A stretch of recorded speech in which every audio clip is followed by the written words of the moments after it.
name is Nagarashmi. I have completed MA BEd. I have 15 years of teaching experience. I am teaching Telugu subjects in Balvikas English Medium School. Good evening, children. Good evening. ఈరోజు మనం చెప్పుకోబోయేటటువంటి పాఠ్యాంశం పేరు భువన విజయం. ఏంటి? భువన విజయం. ప్రతి ఒక్క పాఠ్యాంశానికి ప్రక్రియ ఇతివృత్తం అనేది చాలా ఇంపార్టెంట్ కదా. ఈ భువన విజయం అనేటటువంటి పాఠ్యాంశం యొక్క ప్రక్రియ ఏంటి? సాహితీ రూపకం. సాహితీ రూపకం అంటే ఏంటంటే సాహిత్య ప్రక్రియలలో ఈ రూపకం అనేది అది ఒక సపరేట్ ప్రక్రియ అన్నమాట. ఈ రూపకం అంటే ఏంటంటే అందులో నటించేటటువంటి పాత్రలు ఆయా రూపాలని ఏ పాత్ర అయితే వేస్తున్నారో ఆయా రూపాలని ఆరోపణ చేసుకొని నటిస్తారు. దాన్ని సాహితీ రూపకం అంటారు. అలాగే ఈ ఇతివృత్తం అంటే ఈ పాఠ్యాంశాన్ని గురించి మనం ఏం నేర్చుకుంటున్నాం? భాషా అభిరుచి. అంటే భువన విజయం అనేది రాయలవారి యొక్క సభ. రాయలవారి సభలో అష్టదిగ్గజ కవులు ఉంటారు. అష్టదిగ్గజ కవులు వాళ్ళు చెప్పేటటువంటి తెలుగు ఆశు పద్యాలు మన తెలుగు భాష యొక్క మాధుర్యాన్ని, మన తెలుగు భాష యొక్క ఘనతను తెలియచెప్పడమే ఈ పాఠ్యాంశం యొక్క ఉద్దేశం అన్నమాట. ఈ పాఠ్యాంశాన్ని రచించిన కవులు ఇద్దరు. ఒకరు వేటూరి ప్రభాకర్ శాస్త్రి గారు, రెండు సివి సువర్ణ శతావధాని. వేటూరి ప్రభాకర్ శాస్త్రి గారు 1888లో జన్మించారు, 1950లో మరణించారు. ఈయన యొక్క జన్మస్థలం కృష్ణా జిల్లా పెదకండేపల్లి. తల్లిదండ్రులు సుందర శాస్త్రి, శేషమ్మ. గురువులు సుందర శాస్త్రి, మద్దూరి రామావధాని. ఈయన చేసినటువంటి రచనలు దేశ చరిత్ర గురించి వ్యాసాలు, చాటు పద్య, మణిమంజరి. సివి సుబ్బన్న శతావధాని గారు 1929లో జన్మించారు, 2017లో మరణించారు. జన్మస్థలం కడప జిల్లా ప్రొద్దుటూరు. ఈయన యొక్క తల్లిదండ్రులు చెన్నప్ప, రంగమ్మ. ఈయన చేసినటువంటి రచనలు శతావధాన, ప్రబంధం, త్రిపుటి. ఈయన యొక్క బిరుదులు సరస్వతీ పుత్ర, అవధాని, పితామహ. వీళ్ళు కవులు అన్నమాట. ఈ భువన విజయం అనేటటువంటి సభలో రాయలవారి ఆస్థాన కవులు ఉన్నారు. వాళ్ళు 8 మంది కాబట్టి అష్టదిగ్గజ కవులు అంటాము. వాళ్ళు ఎవరంటే అల్లసాని పెద్దన గారు, నంది తిమ్మన గారు, భట్టుమూర్తి, దూర్జటి, మాదయ్య గారి మల్లన, పింగళి సూరన, ఐలరాజు రామభద్రుడు, తెనాలి రామకృష్ణ. ఓకే, వీళ్ళ 8 మందిని అష్టదిగ్గజ కవులు అంటారు. ఇప్పుడు మనం పాఠ్యాంశంలోకి వెళ్ళినట్లయితే మొట్టమొదటిగా చదవండి, ఆలోచించి చెప్పండి. పద్యం ఇచ్చారు, అదొకసారి చూడండి. ఇక్కడ ఉన్నటువంటి పద్యం: భువన విజయాఖ్య సభ ఇది దివిని నెలయు వరసు ధర్మపు సరిచోదు సరసులారా సార సంగీత సాహితీ క్షీరధారలు అందచేతురు కవులు మీరందుకొనుడు. అందచేతురు కవులు మీరందుకొనుడు. ఓకే, భువన విజయాఖ్య సభ ఇది భువన విజయం అనేటటువంటి సభ. దివిని వెలయు, ఈ సభ దివిని తలపిస్తుంది. దివి అంటే ఏంటి? ఆకాశం. ఆకాశంలో ఉండేటటువంటి సభను తలపిస్తుంది. ఆకాశంలో ఉండే సభ ఏంటి? వరసు ధర్మపు సరిజోదు. పైనటువంటి సభ ఇంద్రసభ. ఇంద్రసభను తలపించేటటువంటి విధంగా భువన విజయ సభ ఉంటుంది. సార సంగీత సాహితీ క్షీరధారలు. క్షీరధారలు అంటే పాలధారలు.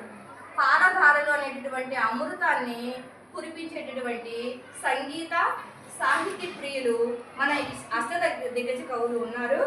వాళ్ళు అందజేసేటటువంటి మధురమైన పద్యాలను మీరు అందుకొనుడు అని చెప్పేసి దీని యొక్క భావం. ఓకే, చూస్తాండి. ఈ పద్యం గురించి కొన్ని ప్రశ్నలు ఇచ్చారు. పై పద్యం దేని గురించి చెప్తుంది? భువన విజయ సభ గురించి, సంగీత సాహిత్యం గురించి. Very good. కవులు ఏం అందజేస్తారు? సంగీతం, సాహిత్యం. దివిని వెలసిన సభ ఏది? దివిన వెలిసిన సభ ఏది? భువన Vijayam. Bhuvana Vijayam. Very good. Okay, next. Rayala వారు సభలోకి వెళ్ళేటప్పుడు వంది మాగదులు ఆయన్ని ఈ రకంగా ఆహ్వానిస్తారు.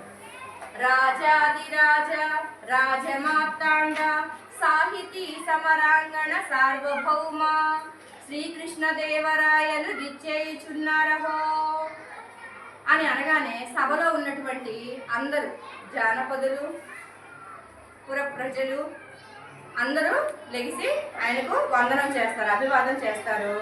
రాయల వారు అష్టదిగ్గజ కవులను, సాహితీ ప్రియులను, పుర ప్రజలను ఉద్దేశించి మాట్లాడుతూ వాళ్ళకు వందనం చేస్తూ మన ఆంధ్ర భాషామ తల్లిని స్తుతిస్తూ కొన్ని దత్తపదులను పూరించి ఆశ కవితలని కవులకు ఎలా అందజేస్తారో, ఆ ఆశ కవితలని కవులు ఎలా పూరించి ఇస్తారో మనం దీని ద్వారా తెలుసుకుందాం. ఫస్ట్ సూరణ గారితో రాయల వారు ఎలా మాట్లాడుతున్నారు? మీ ఆలోచన నిజమే పెదనామాత్య, కానీ ప్రభు ఏలుబడిలో ఎన్నో భాషలు ఉండగా తెలుగు భాషపై ఇంత మక్కువ చూపడానికి గల కారణం ఏమిటి అని అడిగారు. దానికి రాయల వారు ఇచ్చిన సమాధానం ఏంటంటే, తెలుగు భాష పైన ఎందుకు మక్కువ నాకు? తెలుగు భాష అంటే ఏంటి? మందార మకరందాలు జాలువారే తెలుగును ఇష్టపడని వారుందరే. దానికి ఈ విధంగా రాయల వారు పద్యం చెప్పారనమాట. తెలుగు దేలయన్న దేశంబు తెలుగేను, తెలుగు వల్ల భుండ తెలుగు కండ, ఎల్ల నృపులు గొలువ నెరుగనే భాషాడి, దేశ భాషలందు తెలుగు లెస్స, దేశ భాషలందు తెలుగు లెస్స. తెలుగదేలయన్న దేశంబు తెలుగేను. తెలుగులో ఎందుకు అంటారేంటి? మనం పుట్టిందే తెలుగు దేశంలో కదా. తెలుగు వల్లభుండ తెలుగు కండ, నేను తెలుగు వల్లభుండి, నాకు తెలుగు అంటే అమితమైనటువంటి ఇష్టము. తెలుగు కండ, తెలుగు కలకండ అంత మధురంగా ఉంటుంది. ఎల్ల నృపులు గొలువ నెరుగవే భాషాడి. ఈ తెలుగు భారతదేశంలోనే ఎందరో గొప్ప గొప్ప రాజులు, కవులు ఉన్నారు. దేశ భాషలందు తెలుగు లెస్స. మన దేశంలోనే ఉన్నటువంటి అన్ని భాషల కంటే కూడా తెలుగే గొప్ప భాష, గొప్పది. లెస్స అంటే గొప్పది అని అర్థం అన్నమాట. ఓకే, ఈ పద్యం నుంచి మనం మీరేం నేర్చుకున్నారో ఒకసారి చూద్దాము. తెలుగు వల్లభుడు అంటే ఎవరు? ప్రియుడు. Very good. నృపులు, నృపులు అనగా రాజులు. తెలుగు లెస్స, లెస్స అంటే గొప్పది. Very good. ఈ పద్యము రాయల వారు చెప్పిన తర్వాత మన తిక్కన గారికి రాయల వారు ఒక ఆశ కవితని ఇస్తారు. అదేంటో చూద్దాము. గాడిద ఏడ్చెం గదన్న గణ సంపన్న, ఈ పాదాన్ని పూరించమని ఇస్తాడు. గాడిద ఏడ్చెం గదన్న గద సంపన్న. దానికి మన తిమ్మన గారు అంటే ఎంత గొప్ప కవో మనకు తెలుసు కదా. మహాభారతాన్ని తెలుగులోకి అనువదించింది ఎవరు? నన్నయ్య, తిక్కన, ఎర్రన. ఈ ముగ్గురులో తిమ్మన కూడా ఒకడు కదా. ఆయనకు ఆశ కవితిస్తే ఎంత అవలీలగా పూరిస్తాడు. దాని గురించి ఈ పద్యం చూడండి. ఆడిన మాటను తప్పిన గాడిత కొడుకంచు తిట్టగా, విని అయ్యో వీడా నా కొడుకని ఒక గాడిద ఏడ్చెం గదన్న ఘన సంపన్న.